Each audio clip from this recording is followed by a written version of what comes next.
Jovem espartano, não sabe brincar, não desce pro play.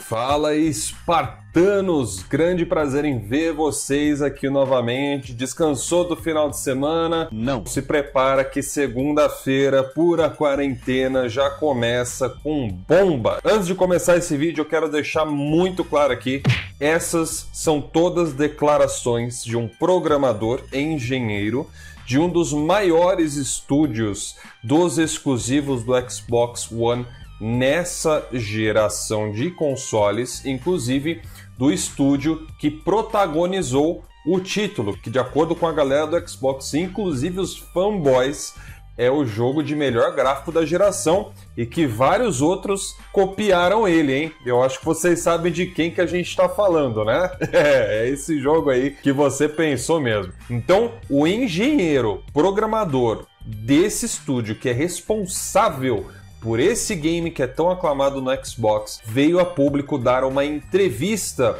sobre as opiniões dele em quesitos técnicos do PlayStation 5 e o Xbox Series X. Ele deixa claro durante a entrevista que ele não poderia falar a respeito do trabalho dele, muito provavelmente porque ele não pode revelar as coisas que eles fazem no estúdio nesse momento, mas que algumas opiniões técnicas sobre os consoles ele pode sim falar, bem como também salientar coisas faladas por amigos que também são programadores e trabalham no mesmo ramo que ele. Então, se você quiser conferir essa entrevista inteirinha, nos mínimos detalhes da íntegra, os links estão aqui na descrição, é só você acessar. Se você manja de inglês, você vai conseguir ver ali perfeitamente. Eu tomei a liberdade de separar os 5 tópicos principais da entrevista, com as principais declarações de Ali Salehi, parece marca de presunto, onde ele vai abordar aqui alguns tópicos específicos e eu vou tecer algumas opiniões em cima das palavras dele, ok? Ele começa falando a respeito de teraflops. Isso é uma coisa que eu já venho falando aqui no canal e que está sendo dito por muitos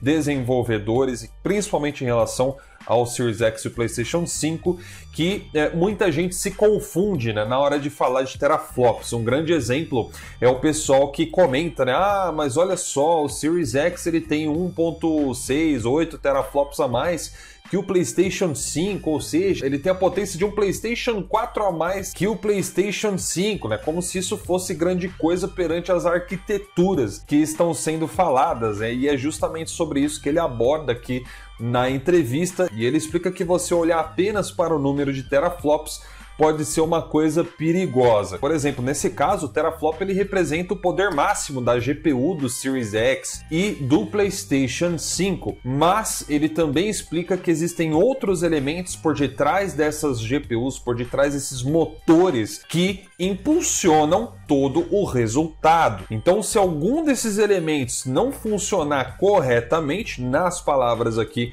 do Salehi, a eficiência da outra parte vai diminuir. Então ele cita um grande exemplo que inclusive eu falei em alguns vídeos passados, né, que foi o PlayStation 3. Vocês devem se lembrar que eu mencionei, né, as SPUs do PlayStation 3 no vídeo anterior, falando que era uma coisa bastante interessante na divisão de tarefas, mas infelizmente aquilo ali tinha um sério problema, que era justamente os gargalos que existiam no PlayStation 3, porque no papel ele era muito mais forte que o Xbox 360 em termos de processamento bruto, mas como ele tinha uma arquitetura muito complexa e como eu falei, aquele gargalo ali na memória, fora outros problemas, segundo o Salehi aqui, nunca conseguia se atingir esse pico de eficiência. E o resultado é que o Xbox 360, no geral, ele tinha um desempenho melhor em jogos multiplataforma. Então, depois dessa visão, né, sobre teraflops, ele entra agora sobre o assunto de problemas no hardware e software, e é aí que ele começa a tecer algumas opiniões sobre o Series X principalmente. Ele já começa falando que do ponto de vista dele, como programador e engenheiro, ele não consegue enxergar o Series X usufruindo de todo o seu potencial, assim como era no caso do PlayStation 3. E aí ele aponta alguns fatores. O primeiro seria por causa do sistema operacional. O Series X ele não vai ter um sistema operacional desenvolvido do zero só para ele. A Microsoft ela simplesmente está pegando o Windows 10, adaptando esse sistema operacional, capando várias coisas que não são utilizadas no console para adaptar aquele hardware. E essa é uma técnica de mercado, e isso eu posso falar por mim porque eu sou graduado em computação, que pode te poupar de fato alguns trocados, mas dificilmente vai utilizar plenamente tudo aquilo que aquele hardware tem a oferecer. Dificilmente você só adaptar um sistema vai de fato usufruir de tudo aquilo que você poderia fazer se você desenhasse algo do zero para aquele hardware em específico, que é o que a Sony faz com cada videogame, né? Segundo explica o Salerri, ela faz todas as APIs e todos os sistemas são desenvolvidos quase que do zero para se adequar exatamente àquele tipo de hardware com o qual a Sony vai trabalhar. Mas enfim, nessa parte eu só estou dando a minha opinião em cima do que o Salerri falou, e aí ele acrescenta outras coisas. Por exemplo, ele cita os tipos de RAMs, né? Nós sabemos que tanto o PlayStation 5 quanto o Series X vão comportar GDDR6 nas suas memórias. Porém, o Series X tem dois tipos dessas memórias dentro dele, e essa foi uma crítica bastante pesada que o Salerri fez, porque ele aponta que a memória mais rápida do Series X, que é aquela que tem 10 GB rodando a 500 e poucos GB de largura de banda, é a memória que os desenvolvedores mais vão precisar usar, porém ela está limitada. Então eles vão ter que ficar perdendo tempo tentando fazer uma programação que compense isso com aquela outra memória de velocidade mais baixa que o Series X tem, apesar de ser também GDDR6. E ele explica que isso pode ser uma das principais causas de gargalo no Series X na hora de tentar fazer a GPU usar todos os 12 teraflops, explicando que inclusive isso pode dificultar até mesmo na questão do uso do 4K, provavelmente, aí acrescentou eu, né, se referindo a frame rates bem mais altos em jogos de grande produção. Então, em resumo, a conclusão dele sobre essas questões de problemas no hardware e software do Series X apontam no final que vai ter coisas que vão impedir o uso máximo da GPU do console no desenvolvimento padrão do mercado. Depois ele parte para uma comparação mais direta, né? Ele fala a respeito da diferença de unidades computacionais nas GPUs de ambos os consoles. Se você ainda não entendeu, essas são as famosas CUs, né, que foram faladas na apresentação da Sony, que o pessoal ficou brincando, né, de CPU, enfim. Então o Salerri explica que apesar do Series X ele ter quase que o dobro, né, das CUs do PlayStation 5, a velocidade com a qual as unidades computacionais da GPU do PlayStation 5 trabalham é muito maior, e é por isso que a diferença em teraflops é quase insignificante, porque essa foi uma das coisas que muita gente que não entende muito estava questionando, né? Pô, como é que o PlayStation 5 consegue chegar a quase 10 teraflops e meio com muito menos unidades computacionais dentro da GPU, enquanto que o Series X tem quase o dobro e não tem quase nada de diferença nos teraflops? É justamente essa a explicação que ele fala, né? Inclusive, um dos pontos que ele deixa claro durante a entrevista é que os desenvolvedores preferem trabalhar com o menor número possível de unidades computacionais na GPU, mas que trabalhem com uma frequência alta, porque isso é muito mais simples de você programar e é uma forma muito mais otimizada de você atingir um resultado extremamente poderoso. Ele fala sobre dois carros, onde um é um motor V8, sendo o Series X, carro padrão mesmo, e no caso do PlayStation 5 seria um motor V6, mas totalmente tunado para ter a melhor eficiência possível. E aí ele finaliza dizendo que enquanto o PlayStation 5 ele vai conseguir utilizar toda a sua capacidade a maior parte do tempo, o Series X provavelmente trabalhará com muito menos teraflops e só conseguirá atingir esses 12 de acordo com o Salerri, em situações mais específicas, justamente por outras partes do sistema dele, do hardware dele, trabalharem mais devagar. Então no fim desse aqui a gente vê exatamente aquele exemplo, né, do PlayStation 3 se aplicando no Series X nesse caso, né, se isso aqui realmente acabar sendo dessa forma, infelizmente, vai ser uma pena, né? Porque significa que o verdadeiro poder do Series X só vai ser explorado de vez em quando. No caso do PlayStation 3, isso acontecia praticamente só nos exclusivos,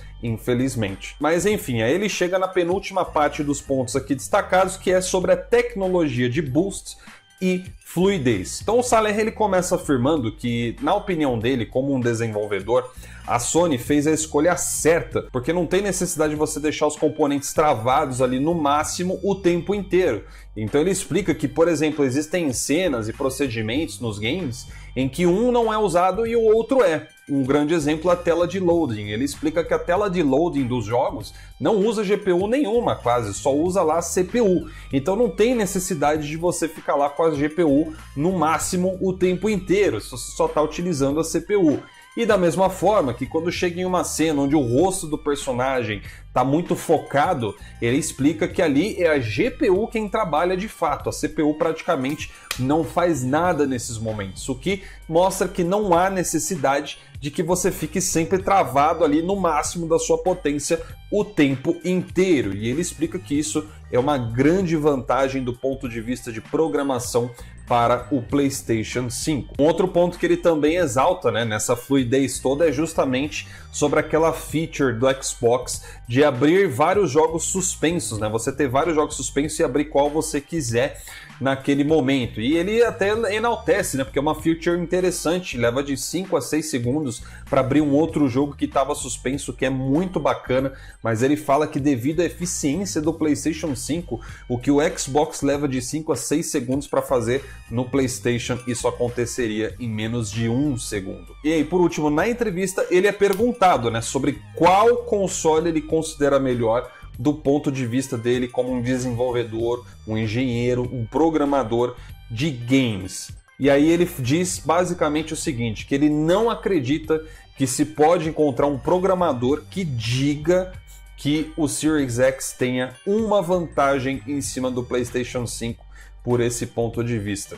E quando perguntado qual console ele considera o melhor, ele responde definitivamente o PlayStation 5. Então, galera, essa é a conclusão da entrevista com, lembrando, hein, um engenheiro, programador, desenvolvedor de um dos estúdios mais aclamados pelos fãs de Xbox, de um dos jogos que, segundo a galera do Xbox, é o mais bonito da geração e que vários outros copiaram ele, né? A galera que eu falo, os fanboys aí de Xbox, né? O pessoal normal do Xbox, não tem nada a ver com isso. Agora, minha conclusão sobre essa entrevista. Apesar dele ter dado o exemplo do Series X com o PlayStation 3, eu não acho que vai ser na mesma proporção o problema. E por que eu quero dizer isso? O PlayStation 3 era nítido, né? Que ele tinha problemas em vários games ali em específico, mas em termos de poder computacional, eu acho sim que o Series X vai ser mais fácil de explorar do que o PlayStation 3, por exemplo. As diferenças em termos gráficos, eu acho que vão ser mínimas. O cara que comprar um PlayStation 5 e um Series X e for jogar na tela, eu não acho que ele vai ver diferença nenhuma ali na hora. Eu acho que a única diferença que vai ter de fato é na eficiência e na criação de jogos. Os jogos criados para o PlayStation 5, ao que tudo indica e ao que eu já vi e já estudei sobre o assunto, eles vão ser muito mais aprofundados do que os que são criados no Series X, porque infelizmente não é só potência de GPU que manda nessa parte, né? Todo o resto do sistema do PlayStation 5, pelo que deu a entender até o presente momento, com todas as informações que se tem, é muito mais otimizado. Permite uma maior criatividade e profundidade nos games. Então talvez seja essa a grande diferença, os jogos criados para cada um. Agora resta ver o que a Microsoft vai fazer nessa próxima geração também, né?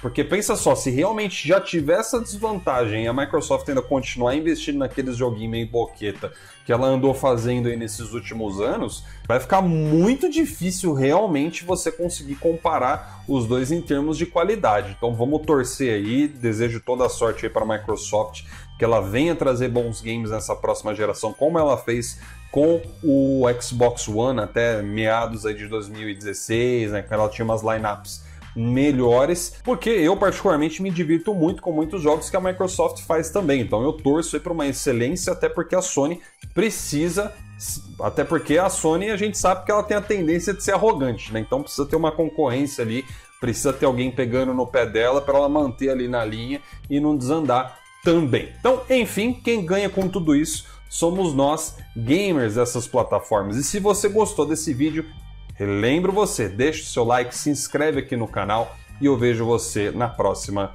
Tchau, tchau.